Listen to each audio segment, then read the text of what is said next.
नमस्कार, स्वागत है आपका ITV न्यूज़ पर। बांग्लादेश में सनातनी हिंदुओं पर हो रहे जुल्म और बांग्लादेश सम्मिलित सनातनी जागरण जोत के प्रवक्ता चिन्मय कृष्णदास ब्रह्मचारी समेत सभी राजबंदी को रिहा करना चाहिए। इस पर बांग्लादेश शरणार्थी विकास संघ के अध्यक्ष विमल मजूमदार ने कोलकाता प्रेस क्लब में एक प्रेस कॉन्फ्रेंस का आयोजन किया।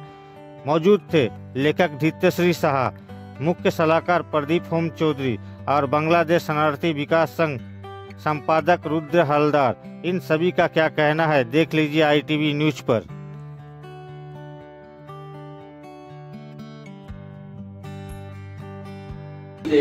বাংলাদেশ সরকার সংখ্যালঘুদের নির্যাতনের ক্ষেত্রে সব রকমের বর্বরতার সীমা লঙ্ঘন করিয়াছে। বাংলাদেশের সংখ্যালঘুদের উপর বৈচারিক নির্যাতনের খবর আন্তর্জাতিক সংবাদ মাধ্যম সহ ভারতীয় পত্র পত্রিকায় অত্যন্ত গুরুত্বের সহকারে প্রতিদিন প্রকাশিত হইতেছে। ধর্মীয় অস্তিত্ব রক্ষায় শান্তিপূর্ণ আন্দোলনে নেতৃত্ব দানকারী শ্রী চিন্ময় কৃষ্ণ দাস ব্রহ্মচারীকে মিথ্যা মামলায় গ্রেপ্তার করিয়া জেলখানায় বন্দী করিয়া বাংলাদেশ সরকারের যে ধৃষ্টতায় পরিচয় দিয়েছে, সেই জন্য আমরা ধিক্কার জানাই। পাশাপাশি আমরা জেলখানায় শ্রী চিন্ময় কৃষ্ণ দাস ব্রহ্মচারীর জীবনহানির আশঙ্কা করছি। বাংলাদেশের বর্তমান অবস্থার পরিপ্রেক্ষিতে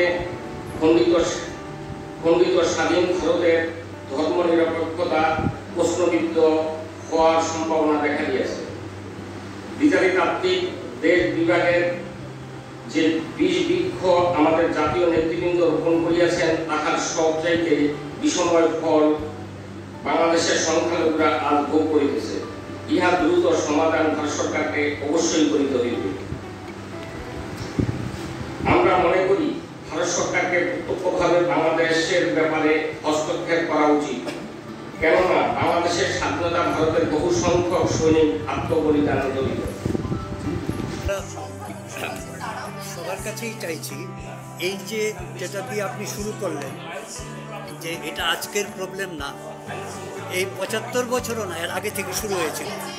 তা এটা ধারাবাহিকভাবে হিন্দুদের উপরে ওখানে অত্যাচার চলেছে। দেশ বিভাগ টিভাগ এগুলো কেউ সেইভাবে করে দেখছিল না, কিন্তু হঠাৎ করে হিন্দুরাই টার্গেট হয়ে গেল। তা সেইটাকে আমরা যদি এখন সব অ্যানালাইসিস করতে যাই, তাহলে সারা রাত লেগে যাবে, সেটা তো করা সম্ভব না।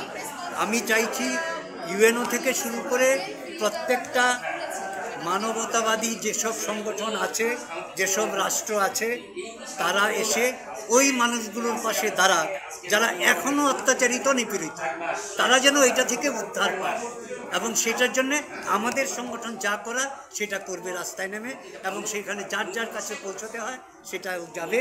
এবং আমরা একটাই দাবি করছি এখানকার পশ্চিমবঙ্গ জনতার কাছেও, যে তোমরা আরও শোধটাকে চড়াও, আরও বেশি করে নিজেদের ফোকাসে আনো, যেন আন্তর্জাতিক মানবতাবাদী সংগঠনগুলো তাদেরকে চাপ তৈরি করতে পারে। বাংলাদেশ এখন হাসিনা তার কোনো পলিটিক্যাল এজেন্ডা কীভাবে আছে না আছে সেটা আমাদের মতো সংগঠন আমাদের বলা মুশকিল বা বলবো, হ্যাঁ। কিন্তু আমরা চাইছি যদি ওখানকার 5 জন লোক বাংলাদেশে, তারা যাদেরকে মাইনরিটি বলে আজকে নিষ্পেষিত করছে, তাদের পাশে যদি দাঁড়ায়, তাহলে সেটা সেই মাইনরিটিদের উপকারে লাগবে। এইটা আমি মাইনরিটি সম্প্রদায়, হ্যাঁ, ওরা তো এখন অনেকটাই জেগেছে, অন্তত তাদের এই অ্যাক্টিভিটিগুলোতে বোঝা যাচ্ছে। কিন্তু আমি চাইছি ওদের মেজরিটি পক্ষের কিছু লোক এটার পাশে এসে দাঁড়াচ্ছে না কেন? এটা তো অন্যায্য কিছু চাইছে না এরা। ওরা তো রীতিমতো বলে বলে নিচ্ছে, আমি এই দেশের নাগরিক, আমি এই দেশেই থাকতে চাই, আমি এই দেশের বিরোধিতায় যাচ্ছি না, আমি পতাকাকে শ্রদ্ধা করি, আমি তাই এই মাটি আমার মায়ের মতো। এখানে তো একটা রাজনৈতিক কলুষিত ব্যাপার আসছে। সেখানে যারা রাজনীতি করছে, এই 70 বছর 80 বছর যাবত যারা রাজনীতিটা করছে, তারা তো এখনো আছে, তারা তো মরেনি, তারা আবার জন্ম নেয় এবং তারা এটা চালিয়ে যাচ্ছে। এটা কিছু একটা সংকীর্ণ স্বার্থের জন্য, সেইটা থেকে বেরিয়ে আসো। সনাতনীরা আর কতদিন এরকম একটা বিশৃঙ্খলার আঘাত থাকবে? তারা কি সত্যি স্বাধীনতার লাভটা ভোগ করতে পারবে না? এইটাই আমরা চাইছি, এই সনাতনীরা যেন তাদের কন্ট্রিবিউশন কম নেই বাংলাদেশ তৈরিতে, বরং অনেকাংশে বেশি আছে। আমি বলছি ভারতবর্ষের স্বাধীনতার ব্যাপারে যেন বাঙালির একটা অগ্রগণ্যতা আছে, হ্যাঁ, সেরকম পূর্ব পাকিস্তান থেকে যখন এটা বাংলাদেশ হলো তখনও এখানকার লোকের একটা বিশাল পরিমাণ কন্ট্রিবিউশন আছে, যারা আজকে ওই দেশে ফিরতেও পারেনি। কিভাবে আন্দোলনটাকে সংগঠিত করবেন বলে আগামী দিনে ভাবছেন? আমরা এই যেভাবে করে চিত্রায়ন করেছি সেটা হচ্ছে সাংবাদিক সম্মেলন আমরা করব মানুষকে সচেতন করার জন্য। আমরা দরকার পড়লে বর্ডার অঞ্চলে গিয়ে 500-700-1000 লোক নিয়ে বসবো, কারণ আমাদের গ্রামগঞ্জের দিকে সংগঠন আছে। হ্যাঁ, আমরা যদি রোড মার্চ করার মতো অবস্থা হয় সেটা। আপনার নাম, ডেজিগনেশন? আমি প্রদীপ হোম চৌধুরী, আমি chief adviser of the organisation.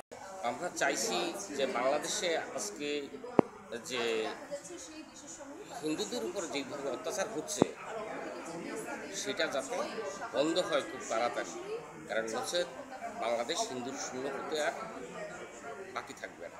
করছি সেটা আমরা চেষ্টা করছি, আপনার মিডিয়ার মাধ্যমে আমরা সকলকে জানানোর চেষ্টা করতেছি, কারণ হিন্দুরা সাধারণত জেগে ঘুমায়। কেননা আমরা কন্টিনিউ এটা বলে আসছি যেই সরকারই বাংলাদেশের ক্ষমতায় আসুক স্বাধীনতার পর থেকে আজ পর্যন্ত হিন্দুদের উপর অত্যাচার। হিন্দুরা প্রত্যেকেরই একটা দাবার গুটি, যেই সরকারই হোক একটা দাবার গুটি, এইগুলো অবস্থান।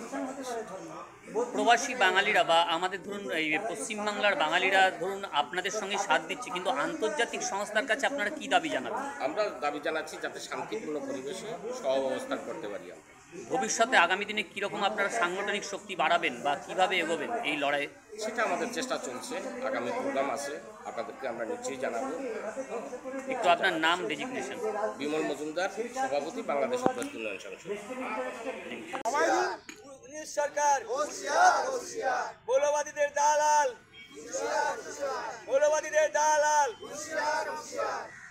চিন্ময় প্রভুকে এক্ষুনি মুক্তি দিতে হবে।